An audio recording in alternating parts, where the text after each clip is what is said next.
আনহুকে নবীজি পেছন দিক থেকে জোরে জোরে চিৎকার করে করে ডাকতেছিলেন, সাদ সাদ।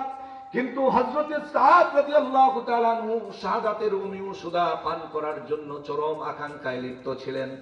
দেখা গেল এভাবে বীর বিক্রমে যুদ্ধ করতে করতে এক পর্যায়ে হযরতে সাদ রাদিয়াল্লাহু তাআলা আনহু কাফেরদের তলোয়ারের আঘাতের মাধ্যমে তিনি শাহাদাত বরণ করে ফেললেন। চিৎকার দিয়ে বলেন সুবহানাল্লাহ।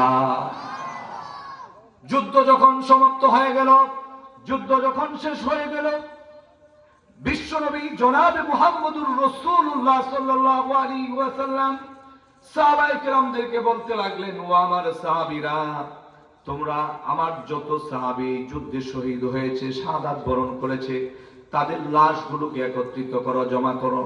হযরতে সাদ রাদিয়াল্লাহু তাআলা আনহুর লাশকেও যখন সামনে আনা হলো, নবীজি পেছন দিক থেকে আসতেছেন হযরতে সাদ রাদিয়াল্লাহু তাআলা আনহুর লাশটাকে দেখবার জন্য। কিন্তু এত সাহাবায়ে কেরাম জমিনে ছিলেন, এত মানুষ নবীজি দেখতে পেয়েছিলেন, লক্ষ লক্ষ কোটি কোটি মানুষ, এত মানুষ জমিনে অবতরণ করেছিলেন। সাহাবায়ে কেরামের তো এই চক্ষু নাই, এই চক্ষু দিয়ে তারা দেখছেন না। নবীজি বৃদ্ধ আঙ্গুরের উপর ভর করে করে সামনের দিকে গিয়েছিলেন। নবীজি যখন শেষ পর্যন্ত হযরতে সাদ রাদিয়াল্লাহু তাআলা আনহুর জানাজা পড়ালেন, জানাজা যখন কমপ্লিট হয়ে গেল, তাকে যখন দাফন করে দেওয়া হলো, চতুর্দিক দিয়ে সাহাবায়ে কেরাম নবীজিকে ঘিরে ধরেছেন। নবীজিকে বলতে লাগলেন, ইয়া রাসূলুল্লাহ, ইয়া হাবিবাল্লাহ, আমরা হযরতে সাদ রাদিয়াল্লাহু তাআলা আনহুর জানাজার জন্য যখন অপেক্ষা করতেছিলাম, আপনি যখন পেছন দিক থেকে আসতেছিলেন, আমরা দেখতে পেয়েছিলাম আপনি বৃদ্ধ আঙ্গুলের উপর ভর করে করে আপনি সামনের দিকে এগিয়েছেন।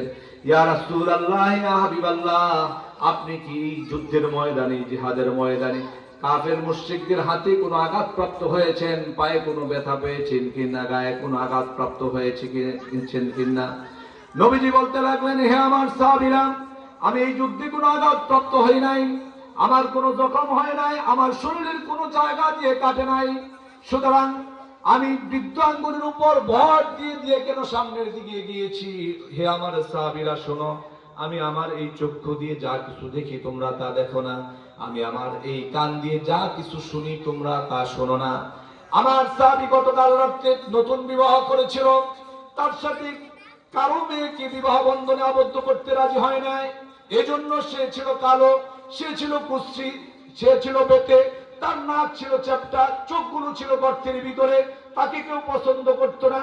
আমার কাছে হতাশাগ্রস্ত অবস্থায় সে এসেছিল, আমার কাছে এসে বলেছিল, ইয়া রাসূলুল্লাহ, ইয়া হাবিবাল্লাহ, আমি কি জান্নাতে যেতে পারবো? আমি বললাম, হ্যাঁ, তুমি জান্নাতে যেতে পারবা, জান্নাতের প্রবেশদ্বারে কেউ আমাকে বাধা দিবে না।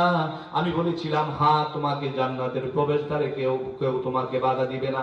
ইয়া রাসূলুল্লাহ, ইয়া হাবিবাল্লাহ, আমিও জান্নাতে যদি যেতে পারি, এই মুহূর্তে আমাকে কালেমা পড়ায় মুসলমান বানায় দেন। আমি তাকে কালেমা পড়ায় মুসলমান বানায় দেওয়ার পরে তার ছিল শেষ পর্যন্ত আমার কাছে সে যখন আবার পুনরায় আসলো, আমার কাছে এসে বলতে লাগলো, দুনিয়ার মানুষ তো আমার কাছে মেয়েকে বিবাহ দিতে যায় না। আমি শেষ পর্যন্ত আমর রাদিয়াল্লাহু তাআলা আনহুর নিকট তাকে পাঠিয়েছিলাম তার সুন্দরী মেয়েটাকে তার সাথে বিবাহ দেওয়ার জন্য।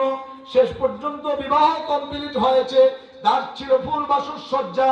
আমি যখন যুদ্ধের জন্য ডাক দিয়েছিলাম, আমার সাহাবী হযরত বেলাল যখন জিহাদের আযান দিয়েছিল, হযরত বেলাল রাদিয়াল্লাহু তাআলা আনহুর জিহাদের আযানের কারণে হযরত সাদ রাদিয়াল্লাহু তাআলা আনহুর কানে গিয়ে যখন পৌঁছলো, হযরত সাদ রাদিয়াল্লাহু তাআলা আনহু তখন যুদ্ধের ময়দানে বিবাহের ফুল বাসর সজ্জা সেই সামানাদি খরিদ করার পরিবর্তে শেষ পর্যন্ত যুদ্ধের জন্য ডাল আর তলোয়ার ক্রয় করে জিহাদের ময়দানে যখন ঝাঁপিয়ে পড়েছিলেন, জিহাদের ময়দানে ঝাঁপিয়ে পড়ে শেষ পর্যন্ত যখন শাহাদাত বরণ করেছিলেন, আমি যখন আসছিলাম আমার সাহাবী হযরত সাদ রাদিয়াল্লাহু তাআলা আনহুকে দেখার জন্য, আমি দেখতে পেলাম হযরত সাদ রাদিয়াল্লাহু তাআলা আনহু, আমি যখন আসতেছিলাম আকাশ থেকে লক্ষ লক্ষ কোটি কোটি অসংখ্য অগণিত ফেরেশতা জমিনে নাজিল হয়েছে। সুতরাং হে আমার সাহাবীরা, আমি যা কিছু দেখি তোমরা তা কিছু দেখো না, আমি যা কিছু শুনি তোমরা তা কিছু শোনো না। সুতরাং হে আমার সাহাবীরা, আমি দেখতে পেয়েছিলাম আসমান থেকে আল্লাহ পাক রব্বুল আলামিন এই হযরতে সাদ রাদিয়াল্লাহু তাআলা আনহুর জানাজায় অংশগ্রহণ করার জন্য লক্ষ লক্ষ কোটি কোটি ফেরেশতা নাজিল করেছেন। এই ফেরেশতারা জানাজায় অংশগ্রহণ করেছে। সুতরাং আমি দেখতে পাচ্ছি জমিনের মধ্যে লক্ষ লক্ষ কোটি কোটি ফেরেশতা। ফেরেশতাদের কারণে, ফেরেশতাদের বীরের কারণে আমি যে আসবো জায়গা পাচ্ছিলাম না।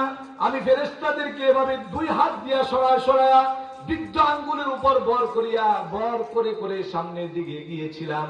আরেকজন সাহাবী জিজ্ঞাসা করলো, ইয়া রাসূলুল্লাহ, বুঝতে পারলাম কেন আপনি বৃদ্ধ আঙ্গুলের উপর বর করে করে সামনের দিকে গিয়েছেন। ইয়া রাসূলুল্লাহ, দ্বিতীয় আরেকটা প্রশ্ন, এই সাহাবীর লাশটা আপনি যখন দেখলেন, চেহারাটা যখন দেখলাম একবার চোখের পানি ছাড়লেন, আবার হাসলেন, আবার মুস্কি হাসি দিলেন, আবার চোখের পানি ছেড়ে কাঁদলেন। ঘটনা কি? একই সাথে দুইটা কাজ তো হতে পারে না। ইয়া রাসূলুল্লাহ, ইয়া হাবিবাল্লাহ, তার কারণ কি? নবীজি তখন বলতেছিলেন, ও আমার সাহাবীরা শোনো, আমার এই সাহাবীর সাথে কেউ তার আপন মেয়েকে বিবাহ বন্ধনে আবদ্ধ করতে রাজি হয় নাই। আমি যখন এই সাহাবী শাহাদাত বরণ করেছে, মৃত্যুবরণ করেছে, আমি যখন তার লাশের কাছে আসলাম, আমি দেখতে পেলাম জান্নাতের সুন্দরী সুন্দরী হুরগুলা, জান্নাতের সুন্দরী সুন্দরী নারীগুলা আমার সাহাবী হযরতে সাদ রাদিয়াল্লাহু তাআলা আনহুকে জান্নাতের শরবত পান করাবার জন্য প্রতিযোগিতা শুরু করে দিয়েছে। সুতরাং দুনিয়ার কোন মানুষ তার সাথে মেয়েকে বিবাহ বন্ধনে আবদ্ধ করতে রাজি হয় নাই। আমার এই সাহাবী ইসলামের জন্য, দ্বীনের জন্য, আল্লাহর কোরআনের জন্য, ইসলামের পতাকাকে আকাশে উত্তীর্ণ করার জন্য নিজের তাজা বুকের তাজা রক্ত যখন জমিনে ঢেলে দিয়েছিল, আল্লাহ পাক রব্বুল আলামিন তার মাকাম, তার মর্যাদা, তার সম্মান তখন আকাশ চুমুরি করে দিয়েছে। আমার ভাইরা, এই দ্বীনের জন্য, ইসলামের জন্য, দ্বীনের পতাকাকে আকাশে উত্তীর্ণ করার জন্য যারাই এই পৃথিবীতে রক্ত দিবে, যারাই জীবন দিবে, যারাই রক্ত দিবে, যারাই জীবন দিবে, তারাই এই পৃথিবীতে ইতিহাস হয়ে থাকবে। সুবহানাল্লাহ বলেন। ইতিহাস হয়ে থাকবে। ইতিহাস কোনোদিন মরে না, ঠিক কিনা বলেন?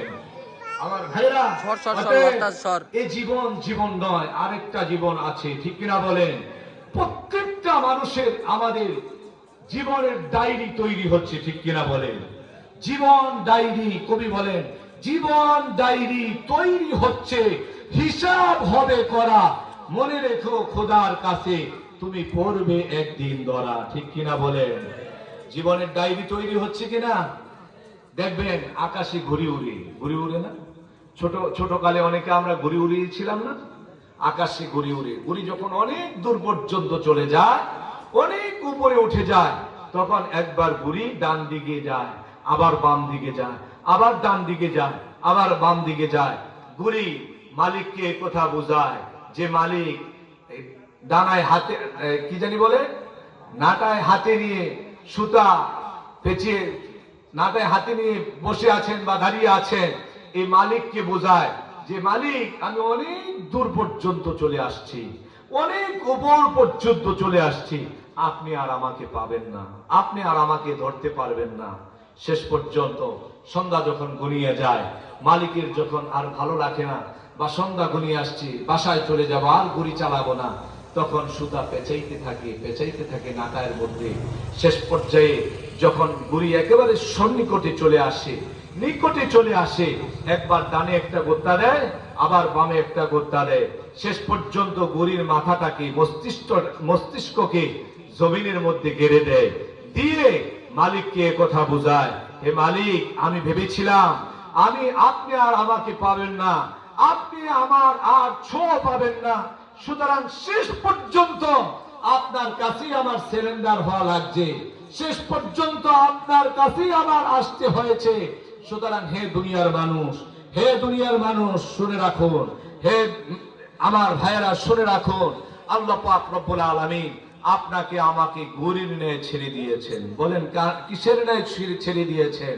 দুনিয়াতে ঘুড়ির ন্যায় ছেড়ে দিয়েছেন, ঘুড়ির ন্যায় ছেড়ে দিয়েছেন। দুনিয়াতে কেউ 60, 70, 80, 90, 100 বছর পর্যন্ত হয়তো বা হায়াত পেলাম। আসমানের মালিক আল্লাহর কাছে একদিন এই ঘুড়ির মালিকের মতো যখন সুতা টান দিবে, আসমানের মালিক আল্লাহ তখন মালিকের কাছে গিয়ে উপস্থিত হব, ঠিক কিনা বলেন? পৃথিবীতে কেউ থাকতে পারবো না, সকলেরই চলে যেতে হবে খালি হাতে, শূন্য হাতে, ঠিক কিনা বলেন? কেউ যে যত ক্ষমতার অধিকারী থাকুক না কেন, যত টাকা পয়সা অর্থ সম্পদের মালিকই থাকুক না কেন, সঙ্গে কিছু নিয়ে যেতে পারবে? বলেন, কেউ কিছু নিয়ে যেতে পারবে?